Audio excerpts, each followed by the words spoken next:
Okay, so this week is Parshas Ve'eschanan, and the word Ve'eschanan means, and I beseeched. It's Moshe Rabbeinu, Moshe talking, and he's saying, I beseeched Hashem, like I asked Hashem over and over and over again to be allowed to enter the land of Israel. And of course the answer was no.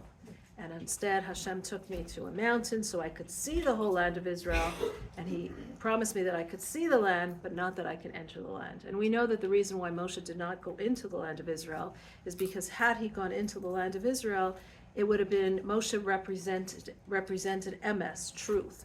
And something that Moshe did, truth is something that's everlasting. It doesn't change. And so had he gone in, the Jewish people would have stayed in the land of Israel. They couldn't have been exiled. The Beis HaMikdash would have been built and not destroyed, but the punishments that they needed to have because they kept going against God would have been against them, and they would have died. It would have been a tremendous, tremendous loss. So Moshe not going into the land of Israel was, in a sense, God did not answer his prayers, but in a sense his prayers were answered because he, as the leader of the Jewish people, always was there for them. And he knew that if there's something that's going to be done to them, he said, I'd rather that no one of them should be hurt, and that Moshe should die. Moshe should die here and be buried here. And so we see from here that, very often we don't understand why things happen, and sometimes we beseech, and when you listen to the words, Ve'eschanan, he pleaded, and this is Moshe Rabbeinu pleading with God, and this was his life's mission. He took the Jewish people out of Egypt in order to bring them to the land of Israel, and he's asking and asking and asking from the depths of his being, and yet he's not given that the answer is not yes. And sometimes in our own lives we feel that way, like I've asked and asked and asked for this years after years. I've been trying the same things that have been haunting us or that have been hurting us, whether it's personally or collectively. Sometimes you feel like there is no answer. We haven't been answered. Where is God? Why isn't he answering? And yet we see with Moshe, the answer was an answer. It was somehow an answer for him. No, he could not go in, but the result was ultimately for the best of the Jewish people, and he understood that, and he knew that. And this is something that we learned from the word Ve'eschanan. I beseeched God about what happens in our own personal lives. So Moshe is continuing to say, we said the whole book of Devarim is all about Moshe talking, and it's Moshe talking in first person, I.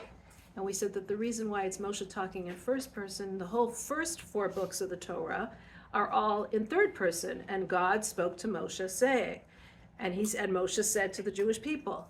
But here it's Moshe talking in first person, and I said this, and this is what I did, because the Torah is being transmitted through Moshe.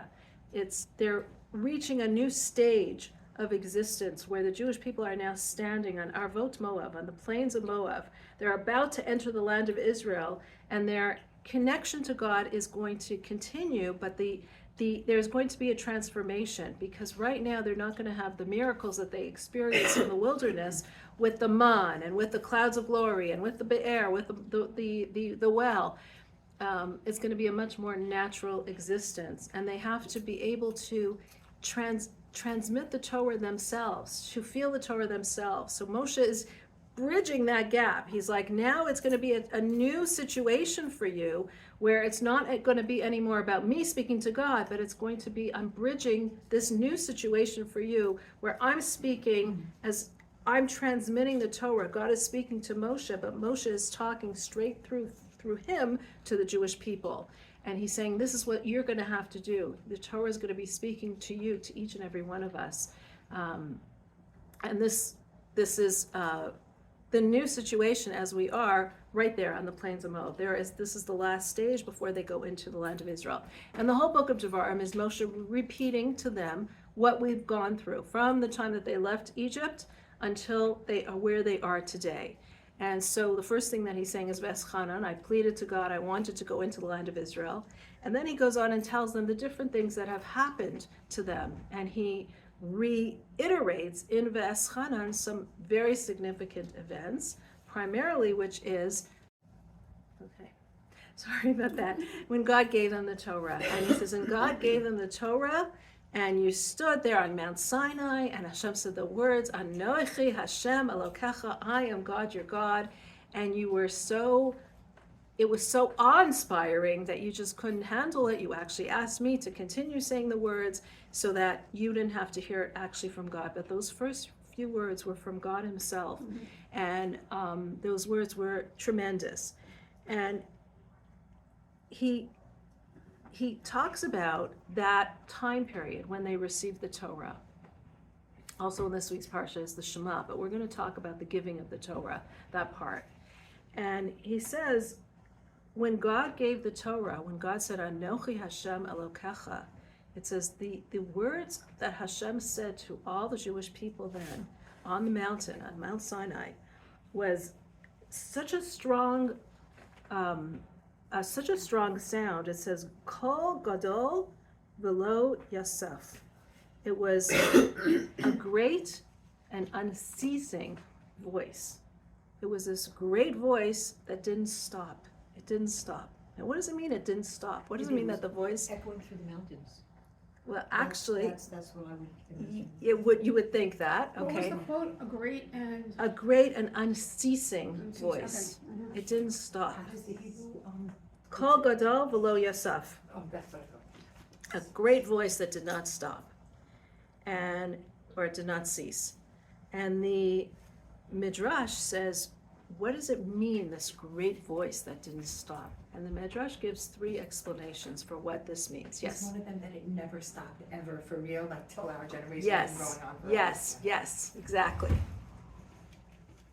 So one of them is that this voice that came out saying Anochi Hashem Elokecha, miraculously that voice also divided into 7 different voices, which then divided into the 70 different languages.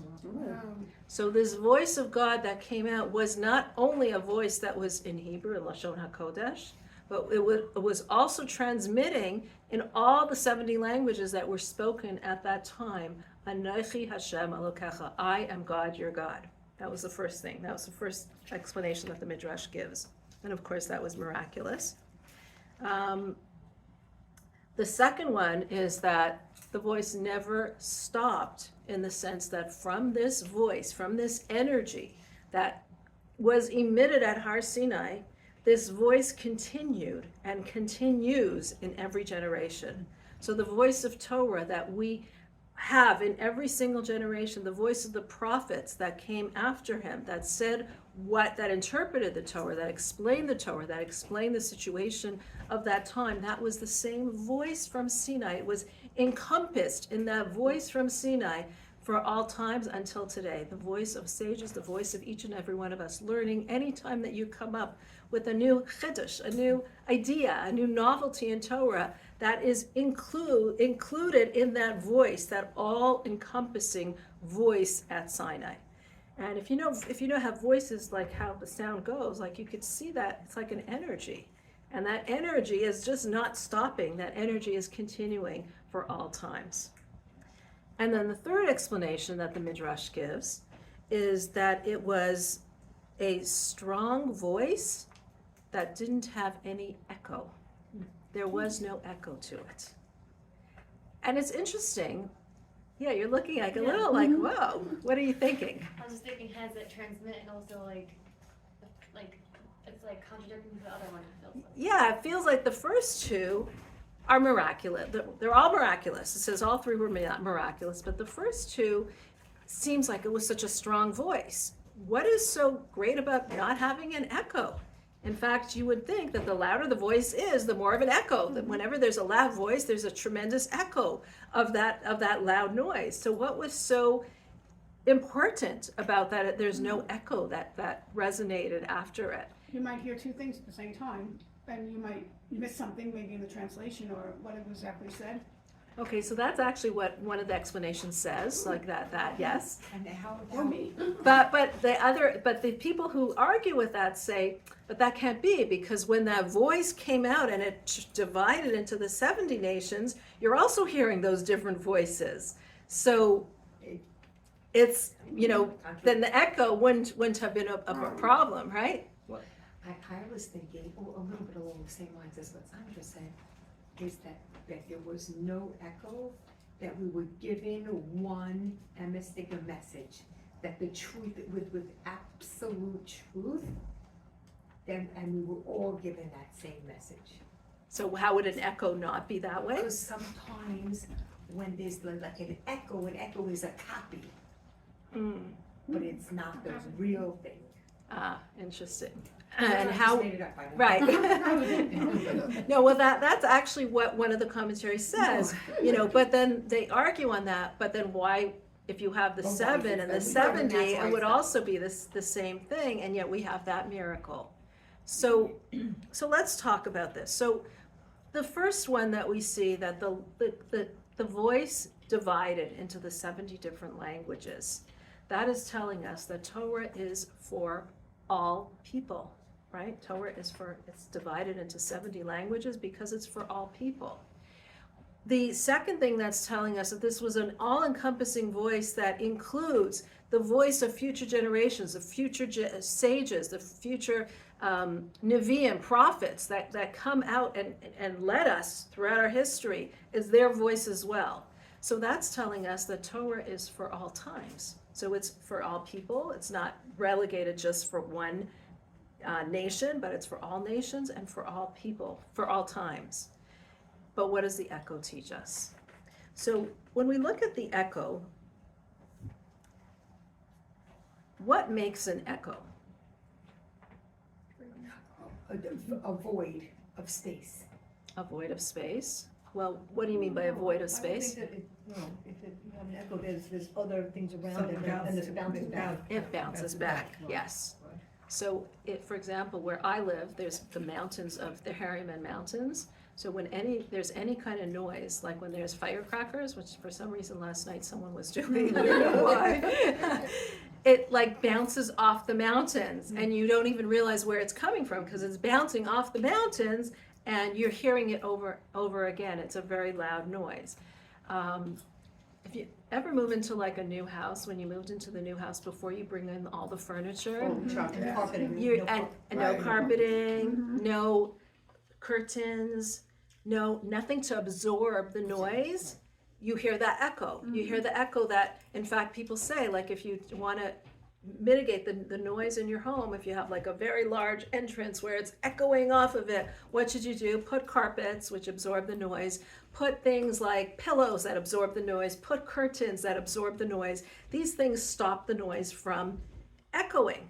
Why? Because these things absorb the noise.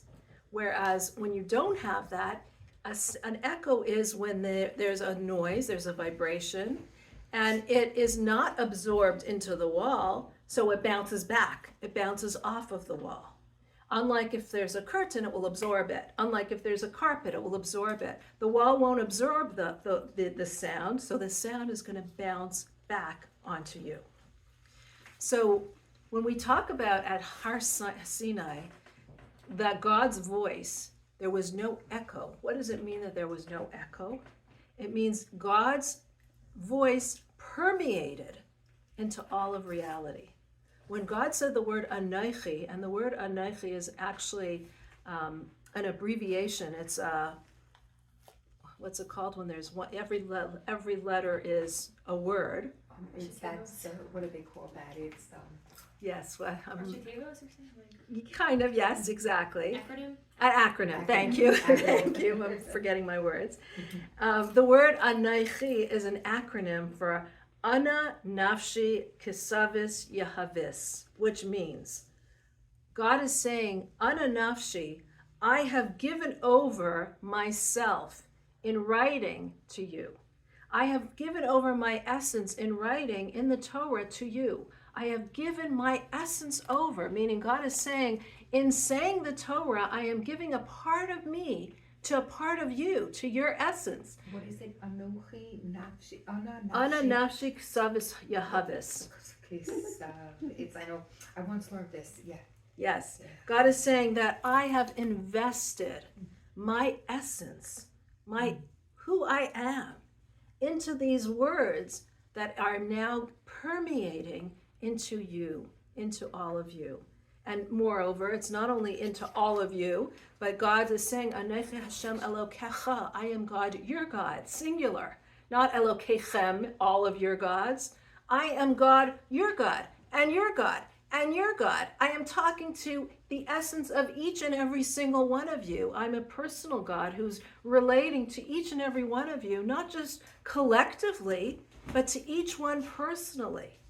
So at Sinai, God is relating to each and every one of us, and he's permeating into each and every one of us. There was nothing at that point at Har Sinai, there was nothing in the world that was obstructing God's voice. And if nothing's obstructing his voice, there's no echo. So it wasn't even a miracle that there wasn't an echo, because we know that God doesn't do miracles for no reason. It wasn't a miracle that there was no echo. This was the reality. When the voice is being absorbed into every part of the world, there is no echo. There is no need for an echo because it's not bouncing off. It's being permeated. It's being absorbed. There's nothing blocking it or obstructing it. So at Har Sinai, it was so obvious that Anochi Hashem Elokecha, I am God your God, that God was our God. It was so obvious to all that there was nothing obstructing that message. Material, spiritual reality. Usually it says, before Sinai, it says, Hashemayim Shemayim Lashem, the heavens were God's, V'ha'aretz nasan livnei adam, and the earth he gave to people. There wasn't this mix of material and spiritual, it didn't come together. The spiritual stayed in the heavens, the material came down into this world. This was what we were dealing with. At Har Sinai, it says God descended and Moshe ascended. Heaven and earth kissed. Heaven and earth came together. And what does that mean? It means that now we were able to take a physical thing and use it for something spiritual. Reminds me very similar to Asuli Mikdash B'Shulchanti B'Silcham. Yes. It's saying that's a beautiful concept. Yes. Wow. That just really brings it very personal, very much inside. Yes. Wow. Exactly. Wow. It's beautiful. So and that's why after Sinai, we were able to, things become holy. A Torah, a piece of parchment that's an animal hide, has become holy. A mezuzah that's on the door has become holy. Things become holy. Material things become holy. Food becomes something that is a vehicle for which we can say a blessing on. The material and the spiritual are connected. It's interesting because it says that with Abraham, when he wanted to swear, to swear with Eliezer, when he made a pact with Eliezer to go and get me a son for Yitzchak, it says he put his hand on his milah, on his place of circumcision, because this was the only thing that was holy, because this was a command from God. Whereas anything else, why couldn't he take like a siddur? It would have been a lot more politically correct, right? A lot more appropriate. Take something, take a mezuzah, take something, because we know the Avos kept the Torah, but no, he couldn't take those things because nothing was commanded from God himself. The only commandment that Avram had actually had from God himself was Milah, was Brit Milah. The other things he did voluntarily, so it didn't retain its holiness. After Sinai, things actually retain the holiness. The synagogue becomes a place of holiness. Even our homes become something that is holy. We can elevate the physical reality and make it holy. Why? Because at Sinai was Anochi Hashem Elokecha. That voice permeated into all forms of reality, into everything. Now, it's interesting when we say that God's voice went into the 70 languages. Right? Why did God's voice have to enter into the 70 languages? Why did it have to be translated into all the languages that there are? Well, one reason is for us that no matter where we are, and no matter which exile we're in, no matter what language, up until then, everyone lived together and spoke the same language. It wasn't like part of our gullus is that we don't have a Beis Hamikdash, we don't have prophets, and that we're scattered and fragmented about speaking different languages. Then we were all together. We were unified and we spoke one language. But one reason being is that Hashem wanted to impart the message that no matter where we'll be, and no matter what language we're speaking, Torah will always pertain to everyone, in every space, every time. Good, very good. And when we use the languages of the countries in which we are in, when we speak those languages, we are elevating those languages. If we speak those languages in a positive way, by using them to do business in a just way, that's not corrupt, that's not immoral, that's not taking advantage of people according to what the Torah tells us, that is elevating those languages. How can we elevate those languages? Because those languages themselves have this potential of being elevated, because God himself said the words, Anochi Hashem Elokecha, with those words in those languages. So when we speak words of Torah in English, like we're doing right now, we are elevating the language that we're using, because we're using it for a holy, godly purpose. And we can only do that because God himself elevated those languages, made those languages something that could be holy, that could be something holy. So that's one of the reasons why God said said Anochi Hashem Elokecha in all the 70 languages of the world. Another reason that it says is that it says that the reason why, this is, the Talmud says that the reason why we are in Galut is in order to make converts. Did you ever hear this? Yeah. It says that the reason why we are in Galut is in order to, the Holy One, blessed be he, exile the Jews among the nations solely so that they would be joined by converts. Now, what does this mean? So there's a lot of different levels to what this means. On a simple level, it's to actually get converts, and we actually, nowadays, by the way, there is such an overwhelming, it's like the hidden thing that people aren't even aware of. Like, I keep interviewing different converts on my podcast, and they're unbelievable, like the passion and the sincerity. You're seeing people, converts all over. In fact, Chabad.org has so many hits on the site, and a lot of them are from non-Jews who are so interested. In fact, I think we have more hits from non-Jews. I think we have like 25 million hits per month or per week. I'm not even sure. I don't even know the numbers. And so many of them are from converts, because you get questions from them, and you get comments that you see. So there's this undercurrent in today's society. There's a lot of undercurrents in today's society that we're not even aware of. There's this, ever since October 7th, we see the uniting of Jews. We're looking at from the outside, and from the outside it seems like, oh, they're fighting about the draft and not the draft. That's just on the outside. But on the inside, there's so much unity amongst the Jewish people. There's also such a recognition of God and Torah and mitzvot, and this awareness of God. I was reading, a friend of mine was saying she went to Israel, and she got stuck when there was this missile, and she went into the, what's it called? The Mamad. And she's like, she's a regular American. She's not used to this. And here's these missiles are flying over. And she's like freaking out, right? And in there are this totally non-religious couple.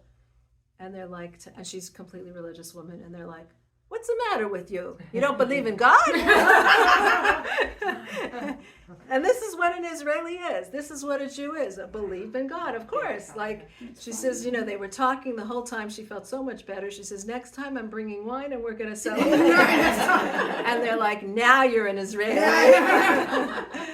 But that feeling of unity, that feeling of the awareness of God, whether you're outwardly showing that you're a religious Jew, it's the religion that's so a part of you, the godliness that's so a part of you. That's what it is, and that has come out. And we see also converts have the tremendous amount. On the one hand, we see such anti-Semitism in the world that it's like not even normal. It's unbelievable what we're seeing. And on the other hand, though, you are seeing some people who are so united and so united with the Jewish people and so believe in the Jewish people, and I'm with you. Truth seeking, exactly. It's very much a division. It's like very much a division. Did you see when Mike Johnson was at the wall? That was just, Unfortunately, the ones that are the loudest are sometimes the other ones, but you're really seeing this awakening amongst the amongst the people. So on the one hand, those converts mean converts, actual converts. But more than that, converts, if we look at the idea of what is a convert isn't only someone who actually converted to Judaism, because even with all this, the amount of converts are still not like a huge amount, not like a tremendous amount. So the other explanation is, what is a convert? When you're taking something that's not holy, that's antithetical to holiness, that believes in things that are against holiness, and convert it into holiness. And that's something that we all are doing in our daily lives constantly, on a constant basis. This is what we're talking about, that the voice of the echo permeated into everything. We take something that is not holy and we change it, we convert it, we permeate it with holiness. And that was the purpose of why we're here. That's why the Jewish people had to be scattered to all the countries of the world.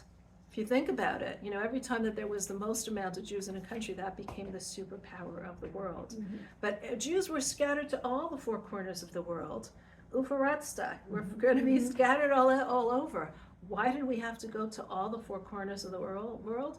In order to lift up the sparks of holiness wherever they are, to find those sparks, to find that holiness, to find and convert whatever is there that needs to be converted into something that is holy. That was our task, and that was our task throughout exile. Yes? Were there, in more recent times, the Rebbe's, did they convert like the Goyish songs into Jewish songs in order to convert it and bring out the holiness in it?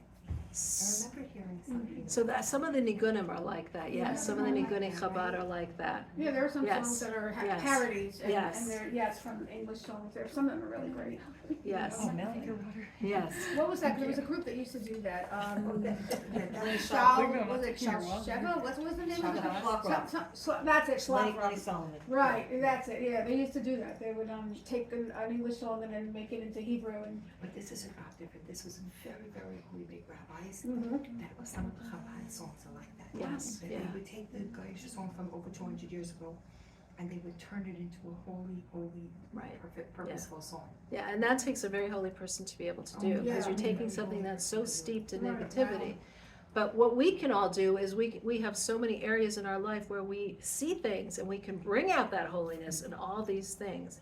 And it's not, this is the idea of the voice permeating, that there's no echo, it's permeating into all of reality.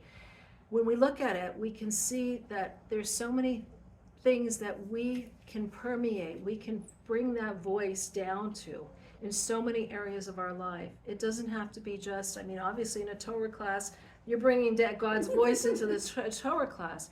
But what about in our day-to-day lives, in the things that we're doing that don't seem to be holy things?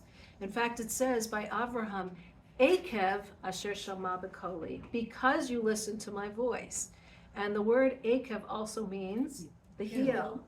And it says Avraham, he's listening to God's voice, was from his heel, from the lowest part of his body, that was listening too. And what that means is, sometimes we think we have to do holiness through our head, but sometimes it's through our heel, the lowest part of what we're doing. Even the lowest part of his body was permeated with God's will, with what God wanted. And it's interesting, when the Rebbe said to us to go out and just put on tefillin on people, just have people light Shabbat candles. Like, if you think about it, what was that all about? Like, a person lighting Shabbos candles, how's that going to change them? A person putting on tefillin? Like, it makes a lot more sense to figure out, like, let's make yeshivot, and let's bring the people in, and let's teach them and change them. And here, people weren't changed. I go to a lot of different Chabad houses, and you see all different styles of shluchim. There are some shluchim who talk from the head, and they give these eloquent speeches, and the people are really relating to them from the head. And then there are some that are much simpler. They're not such good orators, they're not such smart people, but they are so warm, and they're just relating to the people through their warmth. And there are some that just are just doers, and they're relating to the people just by doing, just by bringing them in to say a bracha, to do a mitzvah, to light a Shabbat candle. And how are they reaching the people? On a soul level. It doesn't make sense. It's like on a soul level, what they're saying is not necessarily inspiring. You know, when someone stops you on the street and tells you, light a Shabbat candle, and you take it home and you actually light the candle, and if maybe you just took it because you didn't want to say no to the person or you felt bad, you know, or put on tefillin, wrapped tefillin, and the only reason why you're saying it is because you don't want them to keep bugging you, you know. So, okay, put it on already. But there's some kind of soul connection that it reaches you on.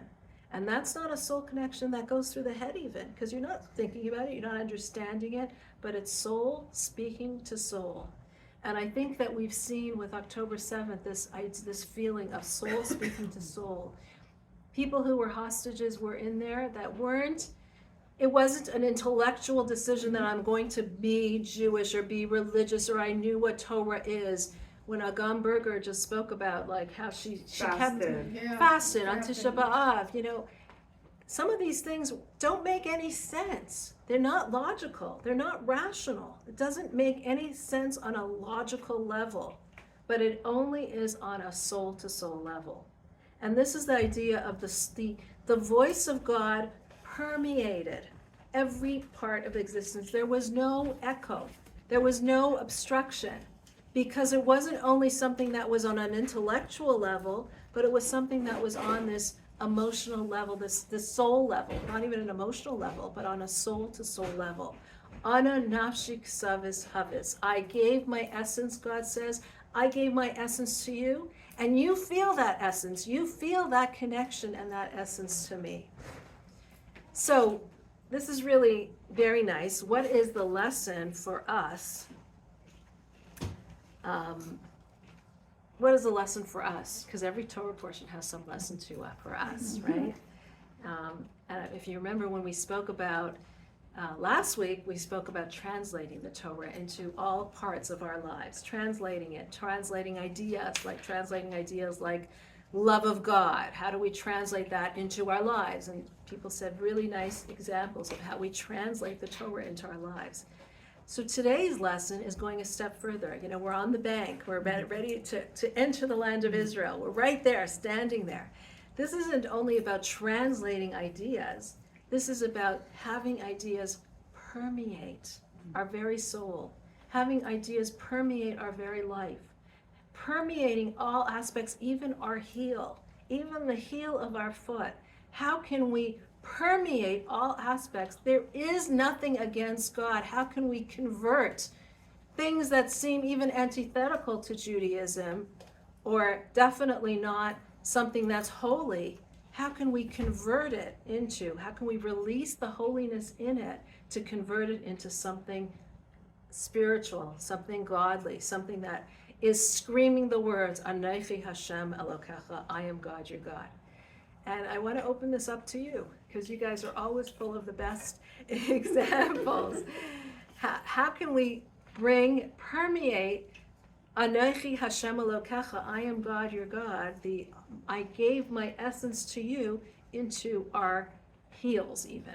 Not even our minds, but we're talking about into our actions or into our heels. You mean like be the first to do a mitzvah or something like that? Is that what yours? Yeah. Oh, be the first to do a mitzvah. Like which mitzvah? Like what would be? Okay, so it could be any. Oh, so if somebody, you know, because I'm a sucker also. If somebody says they need a ride or something, right, you go out of your way to be that one. Good. So you've just used your vehicle of your car. Right. You've used a car which is just a chunk of metal, and you've used that in order to provide a mitzvah. That's beautiful. You've made the car a vehicle for something godly.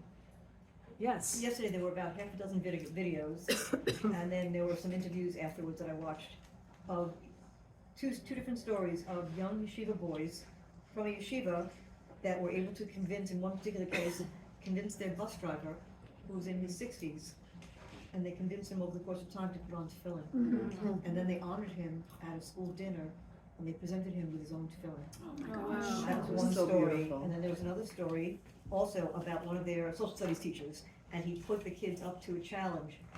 At the beginning of the year, the teacher said, "Oh, don't waste my time, blah, blah, blah," but they kind of nudged him throughout the year. Finally, they put him up to a challenge, that if you get 100 on your midterm, I will put on tefillin, and the same thing. Oh, So wow. here, Wow. these young yeshiva boys were bringing Kedusha down into this man's life. He would jewel his life, and they brought him a special tefillin with the kippah, the whole nine yards, and his house Wow. bag and everything. That's beautiful. Beautiful, beautiful. I just want to share a story. I don't know if you're still recording? We're still recording, yeah? Okay, I'll talk after Okay. that. Something happened this afternoon that blew me away. Just wanted to Okay, share. okay, so In we're this gonna, sort of safe- we're gonna safe conclude. space, Let's yeah. just conclude. You know. So, Keep us in suspense. Very special. I just want to say one more thing, and that is, we said that the voice that didn't cease represented the voice of the 70 languages, that it went out into the 70 languages, which represents that it's for everyone, even for converts, for all times, for all people. In fact, we have the 7 Noachide laws, and that's for all non-Jews as well. So this voice went out to them as well, and these 7 Noachide laws is something that is incumbent upon every person, 7 laws of morality, but it's morality that is being kept because of the Torah. In other words, it's not that a person just says, "Oh, I'm going to be a moral person." I'm going to be a moral person because I know God wanted me to keep these laws, because God said these laws.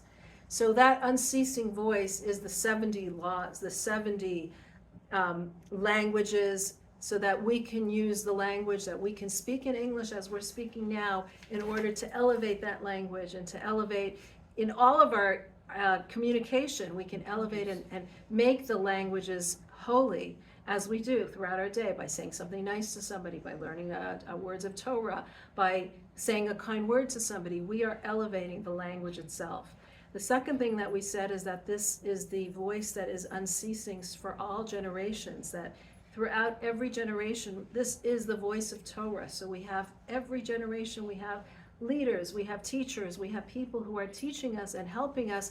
This is the voice of Torah for all times, and we need to remember that. This is the original voice of Torah that is now being transmitted to us. And the third thing that we mentioned is that voice of the echo, that there was no echo because God permeated into every crevice of reality, every little corner of reality. And what this means for us is that we can use Torah in every crevice of our existence. So we should never think, Monday night is my Torah time. That's my Jewish time. That's why I connect to God. No, we're taking this Torah, and in every day we're using it, every single day. Monday, Tuesday, Wednesday, Thursday. Not even on Shabbat, and of course on Shabbat as well. But every moment of our day can be permeated with this awareness of Anochi Hashem Elokecha, I am God your God. And I am God your God doesn't mean that, okay, now we're going to only study. I am God your God could mean in how I behave, in how I act to somebody else, in the lift that I offer somebody, in the way that I behave to the person at the counter, in the bank. It's how we behave to others, how we behave in ourselves, and the recognition and the awareness that we have that God gave over His essence to me, and that essence is within me. So I am godly, and my actions are going to likewise be so godly. Okay. Thank you.